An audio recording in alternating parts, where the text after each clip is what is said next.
Kochi smart city പലവക കച്ചവടത്തിനുള്ള കമ്പോള സ്ഥലമാക്കി മാറ്റിയെന്ന് CPIM polit bureau അംഗം Pinarayi Vijayan. Smart സിറ്റിയിൽ IT കമ്പനികൾക്കാണ് പ്രാമുഖ്യം നൽകേണ്ടതെന്നും പിണറായി ഫേസ്ബുക്കിൽ പോസ്റ്റിൽ കുറിച്ചു. തൊഴിലവസരവും സംസ്ഥാനത്തിന്റെ പുരോഗതിയും ഉറപ്പാക്കണമെന്ന ലക്ഷ്യം സർക്കാരിനായില്ലെന്നും ആദ്യഘട്ട ഉദ്ഘാടനം നടത്തിയതുമായി ബന്ധപ്പെട്ട വാർത്തകളിൽ നിന്ന് മനസ്സിലാക്കുന്നത് ഇതാണെന്നും പിണറായി വിജയൻ പറയുന്നു. സ്മാർട്ട് സിറ്റിയുടെ വിസ്തൃതി കുറച്ചത് ഉമ്മൻചാണ്ടിയുടെ പാപ്പരത്തമാണെന്ന് പ്രതിപക്ഷ നേതാവ് VS അച്യുതാനന്ദൻ.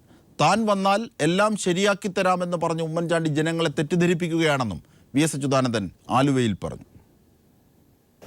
നിലവിലുണ്ടായിരുന്ന ആ സ്ഥാപനത്തിൽ 66 ലക്ഷം സ്ഥാപനങ്ങളാണ് നിലനിന്നിരുന്നത്. ഇപ്പോൾ ഉമ്മൻചാണ്ടി പറഞ്ഞിരിക്കുന്നത് 6 ലക്ഷം സ്ക്വയർ ഫീറ്റ് എന്നാണ്.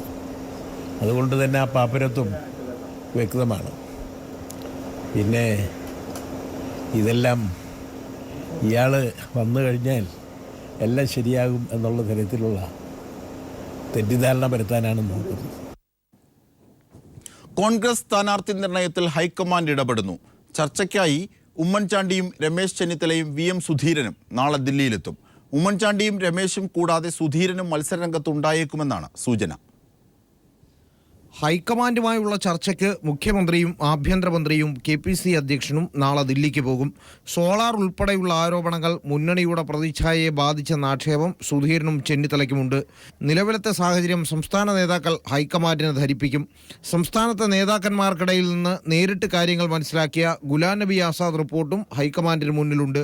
ഈ റിപ്പോർട്ട് കൂടി അടിസ്ഥാനമാക്കിയാണ് മുഖ്യമന്ത്രി സ്ഥാനത്തേക്ക് ഒരാളെ മാത്രം ഉയർത്തി കാട്ടേണ്ടതില്ലെന്നും 3 പേരും മത്സരിക്കട്ടെയെന്നും ഹൈക്കമാൻഡ് തീരുമാനമെടുത്തത്. നാളെ വൈകിട്ട് 5:30 ദില്ലിയിലാണ് ചർച്ച നടക്കുക. MR Sajesh, news bureau, Thiruvananthapuram. തദ്ദേശ സ്വയംഭരണ തെരഞ്ഞെടുപ്പ് തോൽവി സംബന്ധിച്ച് VD സതീശൻ റിപ്പോർട്ട് പ്രകാരം നടപടി സ്വീകരിക്കാതെ സ്ഥാനാർത്ഥികളെ നിശ്ചയിക്കരുതെന്ന് KSU. സ്വയം പ്രഖ്യാപിത സ്ഥാനാർത്ഥികൾ ചമഞ്ഞ് നടക്കുന്നവർ കോൺഗ്രസ് പാർട്ടിക്ക് എന്ത് സംഭാവന ചെയ്തുവെന്ന് KPCC പരിശോധിക്കണമെന്ന് KSU കൊല്ലം ജില്ലാ കമ്മിറ്റി ആവശ്യപ്പെട്ടു. കഴിഞ്ഞ തദ്ദേശ തെരഞ്ഞെടുപ്പിൽ കോൺഗ്രസിനേറ്റ തോൽവിയെക്കുറിച്ച് അന്വേഷിച്ച KPCC vice president VD Satheesan റിപ്പോർട്ടിന്മേൽ നടപടി സ്വീകരിക്കാതെ നിയമസഭാ തെരഞ്ഞെടുപ്പിനെ നേരിട്ടാൽ ജില്ലയിൽ നിന്ന് ഇക്കുറിയും ഒരു MLA പോലും UDFന് ഉണ്ടാവില്ലെന്നും ജില്ലയിൽ കോൺഗ്രസ് MLA എന്നത് ദിവാസ്വപ്നമാകുമെന്നും KSU മുന്നറിയിപ്പ് നൽകി. തദ്ദേശ തെരഞ്ഞെടുപ്പിൽ കോൺഗ്രസ് തകർന്ന് തരിപ്പണമാക്കാനുള്ള കാരണം കണ്ടെത്താൻ VD സതീശൻ നടത്തിയ അന്വേഷണം പ്രഹസനമായിരുന്നുവോ എന്ന് കോൺഗ്രസ് നേതൃത്വം വ്യക്തമാക്കണമെന്നും KSU general secretary Kuruvila Joseph ആവശ്യപ്പെട്ടു. തോൽവി പഠിക്കാനായിട്ട് കൊല്ലത്ത് വന്ന VD സതീശൻ റിപ്പോർട്ട് നടപ്പാക്കാതെയും വരുന്ന നിയമസഭാ തെരഞ്ഞെടുപ്പിനെ ഇതേ നേതൃത്വത്തെ വെച്ചുകൊണ്ട് കൊല്ലത്ത് തെരഞ്ഞെടുപ്പിനെ നേരിട്ടാൽ കൊല്ലത്ത് എത്രത്തോളം വിജയിക്കാൻ പറ്റുമെന്ന് KSU സംശയത്തിന്റെ സാഹചര്യത്തിൽ നിൽക്കുകയാണ്. 4 ജില്ലകളിൽ തോൽവി വളരെ ആഘാതമുള്ളതായിരുന്നു. അത് പഠിക്കാൻ വേണ്ടി കൊല്ലത്താണ് ഏറ്റവും കൂടുതൽ പഞ്ചായത്തുകളും കോർപ്പറേഷനും എല്ലാം നഷ്ടപ്പെട്ട ഒരു സാഹചര്യം ഉണ്ടാകും. അതുകൊണ്ട് കൊല്ലത്ത് VD സതീശനെ പോലുള്ള ഒരു KPCC ഉപാധ്യക്ഷന്റെ റിപ്പോർട്ട് പോലും നടപ്പിലാക്കാൻ പറ്റാത്തൊരു സാഹചര്യം വരുന്നത് പാർട്ടിക്ക് ഒരു തരത്തിലും ഗുണം ചെയ്യുകയില്ല. സ്വയം സ്ഥാനാർത്ഥിത്വം പ്രഖ്യാപിച്ച് നടക്കുന്നവരെ കൊണ്ട് പാർട്ടിക്ക് എന്തെങ്കിലും ഗുണം ഉണ്ടായിട്ടുണ്ടോ എന്ന് KPCC പരിശോധിക്കണമെന്നും KSU ആവശ്യപ്പെടുന്നു. കൂടുതൽ യുവാക്കളെ സ്ഥാനാർത്ഥിത്വത്തിന് പരിഗണിക്കണമെന്ന നിർദ്ദേശത്തോട് യോജിക്കുന്നുണ്ടെങ്കിലും അവർ ജനകീയരാണോ എന്നുകൂടി വിലയിരുത്തണമെന്നും ജില്ലാ യോഗത്തിൽ വിമർശനമുയർന്നു. രാജ്കുമാർ, കൊല്ലം. കേരള കോൺഗ്രസ് മാണി ജോസഫ് വിഭാഗങ്ങൾ തമ്മിൽ ഇടയുന്നു. നിയമസഭാ തെരഞ്ഞെടുപ്പിൽ മുന്നണി മാറ്റം സംബന്ധിച്ച സൂചനകൾ നൽകി Kerala Congress general secretary PC Joseph പരസ്യമായി രംഗത്തെത്തി.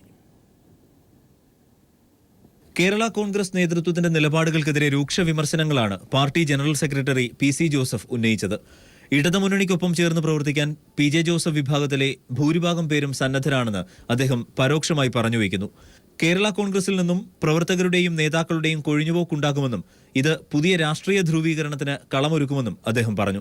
എന്റെ ഒരു അഭിപ്രായത്തിൽ കേരള കോൺഗ്രസ് പാർട്ടിയുടെ 90% ആളുകളുടെയും ചിന്തയാണ് ഞാൻ പറഞ്ഞത്.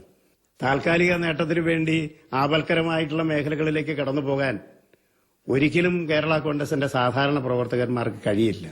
അഴിമതിയുടെ പാപഭാരം പേറുന്നവർ ഈ ധ്രുവീകരണത്തിൽ പങ്കാളികളാകില്ല. രാഷ്ട്രീയ നിലപാടെടുക്കുമ്പോൾ പ്രിയപ്പെട്ടവരാണോ എന്ന് നോക്കേണ്ടതില്ലെന്നും അദ്ദേഹം പറഞ്ഞു. അത് വളരെ ക്ലിയറാണ്. അഴിമതി കാണിച്ചവർക്ക് ആ ധ്രുവീകരണത്തിൽ അവരാരായാലും പങ്കുചേരാൻ കഴിയില്ലല്ലോ. ജോസഫ് വിഭാഗത്തിന് സീറ്റുകൾ പരിമിതപ്പെടുത്താനുള്ള നീക്കം ചിലരുടെ വ്യക്തി താൽപര്യമാണ്. അർഹതയില്ലാത്തവരെ താക്കോൽ സ്ഥാനങ്ങളിൽ പ്രതിഷ്ഠിക്കാനുള്ള നീക്കത്തിന്റെ ഭാഗമാണ് ഇതെന്നും PC ജോസഫ് പറഞ്ഞു. പിന്നെ ഈ പാർട്ടിയിൽ അഭിപ്രായം പറയുന്ന പഴയ ജോസഫ് ഗ്രൂപ്പിൽപ്പെട്ടവരെ എല്ലാവരും ഒഴിവാകണം എന്നാരോ ആഗ്രഹിക്കുന്നുണ്ട്. അങ്ങനെ ആഗ്രഹിക്കാൻ എന്താ ഒരു കാരണം എന്ന് പറയുന്നത്, അർഹരല്ലാത്തവരെ അർഹതപ്പെടാത്ത സ്ഥാനങ്ങളിൽ പ്രതിഷ്ഠിക്കാനുള്ള ഒരു ശ്രമത്തിന്റെ ഭാഗമായിട്ട് അതിനെ കാണാൻ പറ്റും. News bureau, Idukki. കനയ്യയുടെ പേരിൽ പ്രചരിച്ച വ്യാജ വീഡിയോയിൽ ദില്ലി പോലീസ് അന്വേഷണം ആരംഭിച്ചു. CTV പുറത്തുവിട്ട വ്യാജ വീഡിയോ ഹാജരാക്കാൻ പോലീസ് ആവശ്യപ്പെട്ടു. കനയ്യയ്ക്കെതിരെയുള്ള നടപടികളിൽ വിദേശ സർവകലാശാലകളിലും പ്രതിഷേധം ശക്തമാകുന്നു.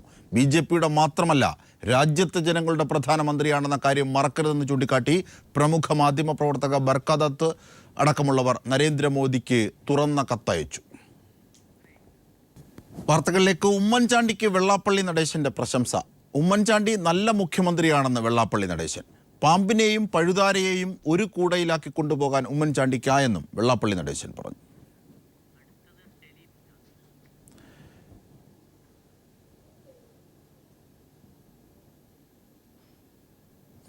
പുതുപ്പള്ളിയിൽ ഉദ്ഘാടനത്തിനെത്തിയ മുഖ്യമന്ത്രിക്ക് നേരെ കരിങ്കൊടി. DYFI പ്രവർത്തകരാണ് പ്രതിഷേധിച്ചത്. വിവരങ്ങളുമായി ഇപ്പോൾ TP പ്രശാന്ത് ഞങ്ങളുടെ പ്രതിനിധി ചേരുന്നു. പ്രശാന്ത്, എന്തൊക്കെ ആരോപിച്ചാണ് കരിങ്കൊടി കാട്ടിയത്? പുതുപ്പള്ളിയിൽ ചില സർക്കാർ പരിപാടികൾക്ക് പങ്കെടുക്കുകയായിരുന്നു ഉമ്മൻചാണ്ടി. ഇത് സംബന്ധിച്ച് ഉമ്മൻചാണ്ടി എത്തിയപ്പോഴാണ് DYFI പ്രവർത്തകർ കരിങ്കൊടി കാണിച്ചത്. പൊതുവെയുള്ള ഒരു പ്രതിഷേധത്തിന്റെ ഭാഗം തന്നെയാണ് ഈ കരിങ്കൊടി. ഇത് സംബന്ധിച്ച്, അതായത് മുഖ്യമന്ത്രി രാജിവെക്കുക തുടങ്ങിയ ആവശ്യങ്ങൾ ഉന്നയിച്ചു തന്നെയായിരുന്നു DYFIയുടെ നേതൃത്വത്തിൽ ഇത്തരത്തിലുള്ള കരിങ്കൊടി പ്രതിഷേധം എല്ലാം തന്നെ ഉണ്ടായത്. എന്നാലും പരിപാടിയിൽ പങ്കെടുത്ത ശേഷം പിന്നീട് ഉമ്മൻചാണ്ടി കോട്ടയത്ത് ഒരു പരിപാടിയിൽ പങ്കെടുക്കുന്നതിനായി പോയി. പോലീസ് DYFI പ്രവർത്തകരെ തടയാൻ ശ്രമിച്ചെങ്കിലും DYFI പ്രവർത്തകർ മാറി നിന്ന് മുദ്രാവാക്യം മുഴക്കുകയായിരുന്നു. ശരി പ്രശാന്ത്. മുഖ്യമന്ത്രിയുടെ സ്വന്തം മണ്ഡലമായ പുതുപ്പള്ളിയിൽ DYFI പ്രവർത്തകർ മുഖ്യമന്ത്രിക്കെതിരെ കരിങ്കൊടി കാണിച്ചു. ഇതിന്റെ വിശദാംശങ്ങളാണ് TP പ്രശാന്ത് നൽകിയത്. മറ്റു വാർത്തയിലേക്ക്. കേന്ദ്രത്തിൽ RSSനെ എതിർത്താൽ രാജ്യദ്രോഹമെന്ന് തോമസ് ഐസക്. കേരളത്തിൽ RSSനെ എതിർത്താൽ UAPA ആണെന്നും തോമസ് ഐസക് കോഴിക്കോട് പറഞ്ഞു. ഡൽഹിയിലെ RSSനെ എതിർത്താൽ അത് രാജ്യദ്രോഹമാണ്. കേരളത്തിൽ RSSനെ എതിർത്ത് കഴിഞ്ഞാൽ അത് UAPA ആണ്. ഇവിടെ ആ രാഷ്ട്രീയ സംഘടനത്തിൽ ജയരാജന് പങ്കുണ്ടെന്ന് സർക്കാരിന് തോന്നുന്നുണ്ടെങ്കിൽ അതിൻ്റെ കേസെടുക്കട്ടെ, അന്വേഷിക്കട്ടെ, ആരും ഇതിലല്ല. പക്ഷെ എന്തടിസ്ഥാനത്തിലാണ് കേരളത്തിലെ ഏറ്റവും വലിയ ജനാധിപത്യ പാർട്ടിയുടെ ജില്ലാ സെക്രട്ടറിയെ ഭീകരനായിട്ട് മുദ്ര കുത്തുന്നത്? അത് രാജ്നാഥിൻ്റെ പണിയാണ് എന്നുള്ളത് ഉമ്മൻചാണ്ടി തിരിച്ചറിയണം. P. ജയരാജന് ആരോഗ്യ പ്രശ്നമില്ലെന്ന റിപ്പോർട്ട് CBIയുടെ സമ്മർദ്ദത്തിന് വഴങ്ങിയാണെന്ന് EP ജയരാജൻ. ഇതിന് BJPയും RSSും ഒത്താശ ചെയ്തെന്നും EP ജയരാജൻ പറഞ്ഞു.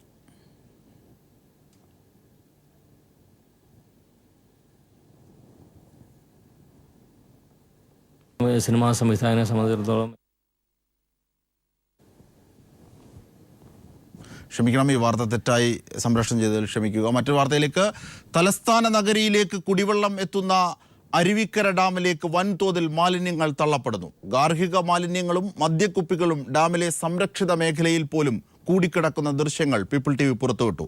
ഡാം സംരക്ഷിക്കാനുള്ള സമരങ്ങൾക്കിടയിലും മാലിന്യങ്ങൾ തള്ളുന്നതിനെതിരെ നടപടിയും ഉണ്ടാകുന്നില്ല. People TV exclusive.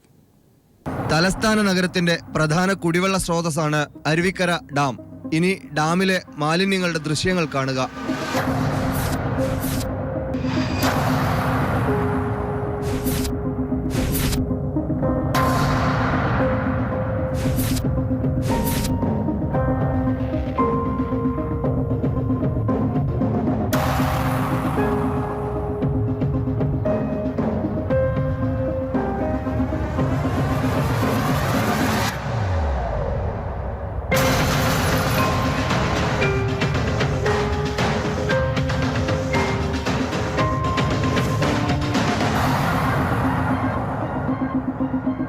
ഒരു കുടിവെള്ള സ്രോതസ് സംരക്ഷിക്കപ്പെടേണ്ടതിൽ പാലിക്കേണ്ട നടപടിക്രമങ്ങളൊന്നും ഇവിടെ പാലിക്കപ്പെട്ടിട്ടില്ല. ഡാമിൽ നിറയെ മാലിന്യങ്ങളാണ്. ഇനിയെങ്കിലും ഇത് ശുദ്ധീകരിച്ചേ മതിയാകൂ. അറവ് മാലിന്യങ്ങൾ, മദ്യക്കുപ്പികൾ, ഭക്ഷണാവശിഷ്ടങ്ങൾ, സാനിറ്ററി നാപ്കിനുകൾ, കുട്ടികൾ ഉപയോഗിച്ച ഡയപ്പറുകൾ, പ്ലാസ്റ്റിക് ബോട്ടിലുകൾ തുടങ്ങിയവ ഡാമിന്റെ സംരക്ഷിത മേഖലയിൽ പോലും ഒഴുകി നടക്കുന്നു. ഡാമിനരികിലുള്ള കൈതക്കൂട്ടങ്ങൾക്കിടയിൽ വൻതോതിലാണ് മാലിന്യങ്ങൾ തള്ളപ്പെടുന്നത്. അടിയന്തര ഇടപെടൽ ഉണ്ടായില്ലെങ്കിൽ നഗരത്തിൽ പകർച്ചവ്യാധികൾ പൊട്ടിപ്പുറപ്പെടുമെന്നും വ്യക്തം. ക്യാമറമാൻ രാഹുൽ ചന്ദ്രനും അഖിലേഷിനുമൊപ്പം MR സജേഷ്, തിരുവനന്തപുരം. പ്രശസ്ത സംഗീത സംവിധായകൻ ബേണിയുടെ പുത്രൻ ടാൻസൺ സംഗീത സംവിധായക രംഗത്തേക്ക്. റെയിൻ ഡ്രോപ്സ് എന്ന തമിഴ് ആൽബത്തിന് സംഗീത സംവിധാനം നിർവഹിച്ചുകൊണ്ടാണ് M.Com വിദ്യാർത്ഥി കൂടിയായ ടാൻസൺ സംഗീത ലോകത്തേക്ക് പിച്ചവെക്കുന്നത്.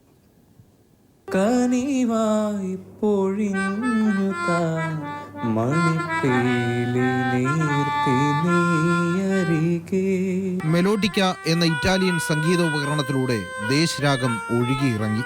കട്ടിലിൽ ചമ്രം പടഞ്ഞിരിക്കുന്ന അപ്പച്ചന്റെ മുന്നിൽ ടാൻസൺ സംഗീത വിദ്യാർത്ഥിയായി.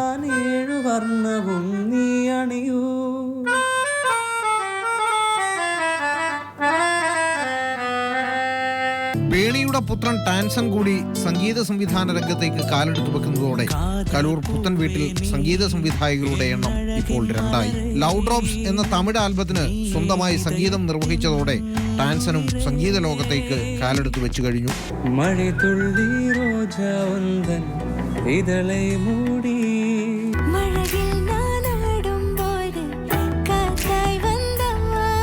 അച്ഛന്റെ വഴിയിലൂടെ സഞ്ചരിക്കാനാണ് ഇഷ്ടമെന്ന് ടാൻസൺ പറയുന്നു. അച്ഛൻ്റെ അങ്കിളുടെയും ബേണിംഗ് നേഷൻസ് എന്നുള്ള ഒരു ബാൻഡാണ് എനിക്കിപ്പോൾ ഈ മ്യൂസിക് ഫീൽഡിലുള്ളത്. അവർ ചെയ്യുന്നത് പോലെ ഒരു രാഗാധിഷ്ഠിതമായ അങ്ങനത്തെ ഒരു പാട്ടുകൾ ചെയ്യണം, നല്ല വാല്യൂ ഉള്ള പാട്ടുകൾ ചെയ്യണം എന്ന് എനിക്ക് ആഗ്രഹമുണ്ട്. മകന്റെ പാട്ടിനെ പറ്റി വേണിക്ക് പറയാനുള്ളത് ഇതാണ്. ഈ അടുത്ത് ഒരു തമിഴ് പാട്ട് ആൽബം സിംഗിൾസ് എന്നുള്ള ലെവലിൽ യൂട്യൂബിൽ ഇറക്കി. അത് ധാരാളം യൂട്യൂബ് ഡൗൺലോഡേഴ്സ് അത് വന്നിട്ടുണ്ട്. അത് ഹിറ്റായിക്കൊണ്ടിരിക്കുകയാണ്. ശാസ്ത്രീയമായി സംഗീതം അഭ്യസിക്കുന്ന ഈ M.Com വിദ്യാർത്ഥിയെ തേടി നിരവധി ഓഫറുകൾ ഇതിനോടകം വരുന്നുണ്ട്. പാട്ടിന്റെ ലോകത്ത് സ്വന്തമായി ഇടം സൃഷ്ടിക്കാനുള്ള മകന്റെ യാത്ര കൺകുളിർക്കെ കാണുകയാണ് സംഗീത സംവിധായകൻ ബേണി. S. ജീവൻകുമാർ, തിരുവനന്തപുരം. വാർത്തകളിലേക്ക്. ഇന്ത്യയിൽ നടക്കാറുള്ള ലിറ്റ് ഫെസ്റ്റുകൾ പ്രാമുഖ്യം നൽകിയിരുന്നത് ഇംഗ്ലീഷ് കൃതികൾക്കായിരുന്നുവെന്ന് പ്രശസ്ത സംവിധായകൻ അടൂർ ഗോപാലകൃഷ്ണൻ. ഇംഗ്ലീഷിൽ എഴുതപ്പെടാത്തതൊന്നും സാഹിത്യമല്ല എന്ന തോന്നലിനുള്ള പൊളിച്ചെഴുത്താണ് മുംബൈയിൽ നടന്ന ഗേറ്റ് വേ ലിറ്റ് ഫെസ്റ്റ് എന്നും അടൂർ ഗോപാലകൃഷ്ണൻ അഭിപ്രായപ്പെട്ടു. മലയാള സാഹിത്യം തളർന്നിട്ടില്ലെന്നും വളർന്നുകൊണ്ടിരിക്കുകയാണെന്നും മുംബൈയിൽ നടക്കുന്ന 2ാമത് ഗേറ്റ് വേ ലിറ്റ് ഫെസ്റ്റിന്റെ വേദിയിൽ വെച്ച് അടൂർ ഗോപാലകൃഷ്ണൻ പറഞ്ഞു. മലയാള സാഹിത്യം തളർന്നുകൊണ്ടൊന്നും ഇരിക്കുകയല്ല, വളർന്നുകൊണ്ട് തന്നെ ഇരിക്കുകയാണ്. നേരത്തെ അടുത്ത കാലം വരെ നമ്മുടെ സാഹിത്യ വിഭാഗങ്ങളിൽ ഏറ്റവും മുമ്പ് നിന്നിരുന്നത് കഥയും പിന്നീട് കവിതയുമായിരുന്നു. ഇപ്പോഴാണെങ്കിൽ നോവലാണ്. വളരെ പ്രധാനപ്പെട്ട നോവലുകൾ പലതും ഈ വളരെ അടുത്ത കാലത്ത് എഴുതപ്പെട്ടിട്ടുണ്ട്. നമ്മുടെ ഭാഷയിൽ നല്ല ഇതിനുവരെ ഉണ്ടായിട്ടുള്ള, ഇതിനു മുമ്പൊക്കെ ഉണ്ടായിട്ടുള്ള നോവലുകളൊക്കെ അതിശയിക്കുന്ന രീതിയിലുള്ള കൃതികൾ ഭാഷയിൽ ഉണ്ടാകുന്നു എന്നുള്ളത് വളരെ അഭിമാനകരമാണ്. സാഹിത്യ മേഖലയിലെ സ്വതന്ത്ര മാർക്കറ്റിംഗ് യുഗത്തിൽ മലയാള സാഹിത്യം തളരുകയാണോ എന്ന വിഷയത്തെക്കുറിച്ചുള്ള സെമിനാറിൽ MG രാധാകൃഷ്ണൻ, സേതു, മധുബാൽ അടക്കമുള്ള പല പ്രമുഖരും പങ്കെടുത്തു. പ്രവാസി സാഹിത്യത്തെക്കുറിച്ച് മതിപ്പോടെയാണ് മധുബാൽ സംസാരിച്ചത്. സാഹിത്യം ഒരാളുടെ പേഴ്സണൽ എക്സ്പീരിയൻസ് ആണ്. അതൊരു പേഴ്സണൽ സ്വഭാവത്തിലേക്ക് മാറിയിട്ടുണ്ട്. അത് ആ കൂട്ടത്തിൽ പ്രവാസികളായിട്ടുള്ള എഴുത്തുകാർ എഴുതുന്ന ഒരുപാട് കഥകൾ നമ്മൾ കാണുന്നുണ്ട്. അത് അച്ചടിച്ചും പുസ്തകവുമായും വരുന്നതിനൊപ്പം തന്നെ ഇൻ്റർനെറ്റ് പോലെയുള്ള ബ്ലോഗുകൾ പോലെയുള്ള ഇടങ്ങളിൽ, ഫേസ്ബുക്ക് പോലും വാട്സപ്പിൽ പോലും കഥ എഴുതുന്ന ആളുകളെ ഞാൻ കാണുന്നുണ്ട്. മലയാളത്തിന്റെ പ്രിയ കവി ONV കുറുപ്പിനും മറാഠി കവി മങ്കേഷ് പഡ്ഗാവ്കറിനും പ്രണാമമർപ്പിച്ചുകൊണ്ടായിരുന്നു മുംബൈയിലെ 2 ദിവസം നീണ്ടു നിൽക്കുന്ന ലിറ്റ് ഫെസ്റ്റിന് തുടക്കം കുറിച്ചത്. സാഹിത്യ സമ്മേളനത്തിൽ മലയാളം, മറാഠി സാഹിത്യവുമായി ബന്ധപ്പെട്ട പ്രത്യേക സെഷനുകൾക്കാണ് ഇക്കുറി ലിറ്റ് ഫെസ്റ്റ് വേദിയാകുന്നത്. ഭാഷാ സാഹിത്യ ലോകത്ത് ആദ്യ സമ്മേളനം ഉണ്ടാക്കിയ ചലനങ്ങൾ ഉൾക്കൊണ്ടാണ് NCPA ഓഡിറ്റോറിയം 2ാം പതിപ്പിനും വേദിയാകുന്നത്. Premlal, news bureau, Mumbai. ഇനി കായിക വാർത്തകൾ.